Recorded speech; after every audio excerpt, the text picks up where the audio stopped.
आखिरकार वो घड़ी आ गई जब अयोध्या के राम मंदिर में रामलला की प्राण प्रतिष्ठा का विधान पूरा हो गया। 500 सालों के इंतजार के बाद 22 जनवरी को रामलला अपने दिव्य मंदिर में विराज गए। प्रधानमंत्री नरेंद्र मोदी और यूपी के सीएम योगी आदित्यनाथ की मौजूदगी में रामलला के श्री विग्रह की प्राण प्रतिष्ठा का अनुष्ठान संपन्न हुआ। पीएम ने ही रामलला की आंख से पट्टी खोली और कमल का फूल लेकर पूजन किया। प्राण प्रतिष्ठा के बाद पीएम ने लोगों को संबोधित किया। 35 मिनट के भाषण में पीएम ने राम राम से शुरुआत की और जय सिया राम पर अपना भाषण खत्म किया। चलिए आपको पीएम मोदी के भाषण की 10 बड़ी बातें सुनवाते हैं। आप सबको प्रणाम, आप सबको राम राम।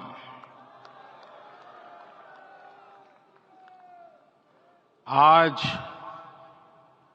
हमारे राम आ गए हैं।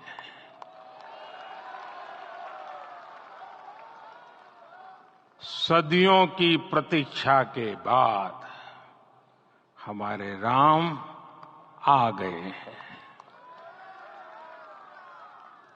सदियों का अभूतपूर्व धैर्य, अनगिनत बलिदान, त्याग और तपस्या के बाद हमारे प्रभु राम आ गए हैं। इस शुभ घड़ी की आप सभी को, समस्त देशवासियों को बहुत बहुत बधाई।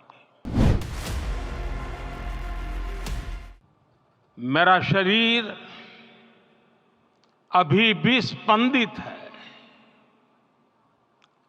चित्त अभी भी उस पल में लीन है।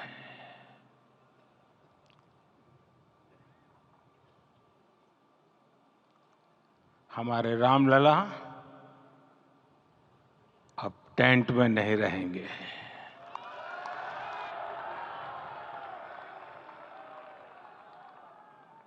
हमारे रामलला अब इस दिव्य मंदिर में रहेंगे। कदापि नहीं। आज मैं पूरे पवित्र मन से महसूस कर रहा हूं कि काल चक्र बदल रहा है। ये सुखद संयोग है कि हमारी पीढ़ी को एक कालजयी पथ के शिल्पकार के रूप में चुना गया है। 1000 वर्ष बाद की पीढ़ी राष्ट्र निर्माण के हमारे आज के कार्यों को याद करेगी। इसलिए मैं कहता हूं, यही समय है, सही समय है। कृतज्ञता पूर्वक नमन करता हूं। मैं आज प्रभु श्री राम से क्षमा याचना भी करता हूं। हमारे पुरुषार्थ, हमारे त्याग, तपस्या में कुछ तो कमी रह गई होगी कि हम इतनी सदियों तक ये कार्य कर नहीं पाए। आज वो कमी पूरी हुई है।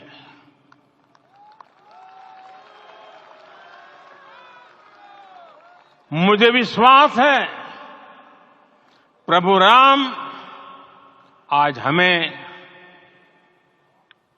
अवश्य क्षमा करेंगे।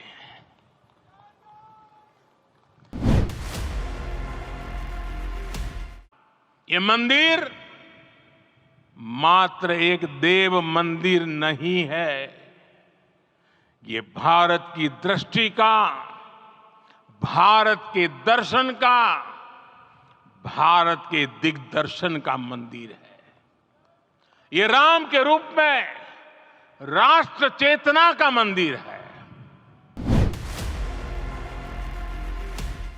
जब त्रेता में राम आए थे तब हजारों वर्षों के लिए राम राज्य की स्थापना हुई थी।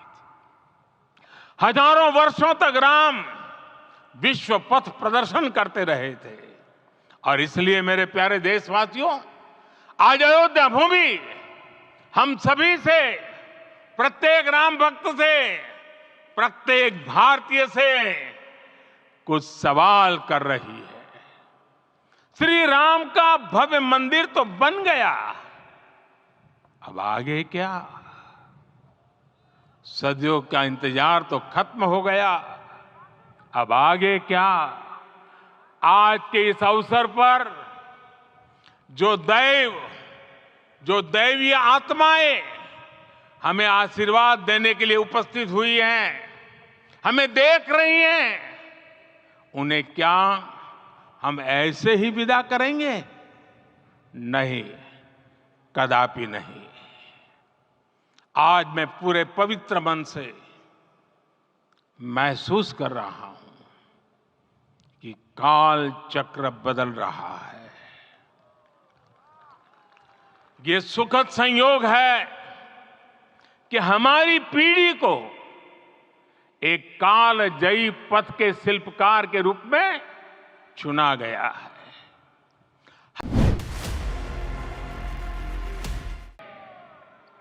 जब राम की प्रतिष्ठा होती है तो उसका प्रभाव वर्षों या शताब्दियों तक ही नहीं होता, उसका प्रभाव हजारों वर्षों के लिए होता है।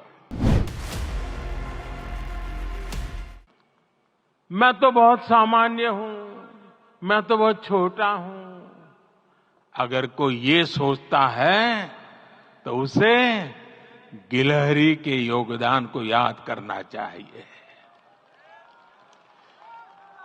गिलहरी का स्मरण ही हमें हमारी इस हिचक को दूर करेगा, हमें सिखाएगा कि छोटे बड़े हर प्रयास की अपनी ताकत होती है, अपना योगदान होता है।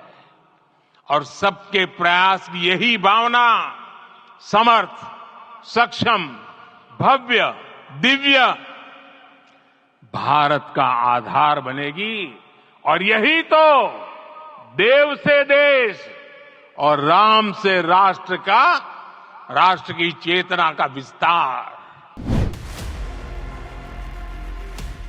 मैं अपने देश के युवाओं से कहूंगा, आपके सामने हजारों वर्ष की परंपरा की प्रेरणा है। आप भारत की उस पीढ़ी का प्रतिनिधित्व करते हैं जो चांद पर तिरंगा लहरा रही है। वो 15 लाख किलोमीटर की यात्रा करके सूर्य के पास जाकर मिशन आदित्य को सफल बना रही है, जो आसमान में तेजस और सागर में विक्रांत का परचम लहरा रही है। अपनी विरासत पर गर्व करते हुए आपको भारत का नव प्रभात लिखना है। परंपरा की पवित्रता और आधुनिकता की अनंतता दोनों ही पथ पर चलते हुए भारत समृद्धि के लक्ष्य तक पहुंचेगा। ये भव्य राम मंदिर साक्षी बनेगा भारत के उत्कर्ष का, भारत के उदय का। ये भव्य राम मंदिर साक्षी बनेगा भव्य भारत के अभ्युदय का, विकसित भारत का।